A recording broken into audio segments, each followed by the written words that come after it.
In the meantime, Congresswoman Alexandria Ocasio-Cortez has released her new Green New Deal.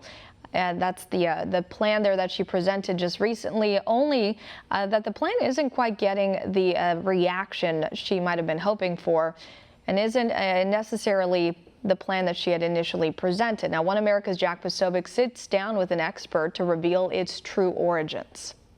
Well, we're happy to welcome back here on One America News Daniel Turner, the Executive Director of Power of the Future. The last time I had you on, we were talking about how the left and the green movement were talking about new plans.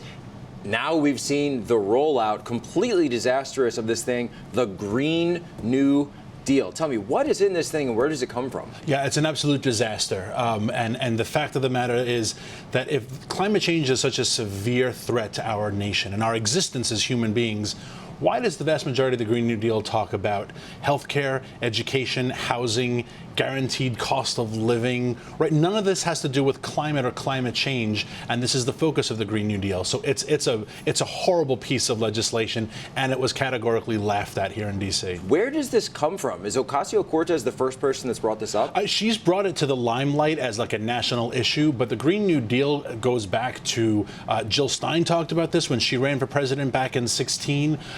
This has been around for a long time, this idea of transitioning to totally renewable energy. There is a huge dislike of the fossil fuel industry in the radical left, and they've coupled this transformation to renewables with this real socialist dogma of guaranteed jobs, guaranteed housing, guaranteed income, state control of lots of industry. So this is not green, and it's definitely not new. There are WikiLeaks cables from Hillary Clinton as far back as 2009 talking about pushing Green New Deals or a new deal that's going to be green with all these other countries. And this was laughed at by Europe. It was laughed at from the African countries. China, of course, is not going to bite onto this. India is not going to bite on this. And if you're talking about CO2 emissions, they're actually the largest polluters in terms of CO2, not us. Yeah, and some of the countries that have embraced Green New Deal type policies have had terrible results. Germany is now building pipelines to natural gas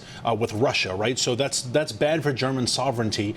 German utility bills are twice and 3 times and 4 times in certain areas the cost of Americans. So it's really expensive. And so the countries that have embraced something like this have had colossal failures. So there's no reason why we would want to do it here. One of the biggest tells for me as well is, where they say that it's about the climate and it's about renewables, but there's no section on nuclear power at all.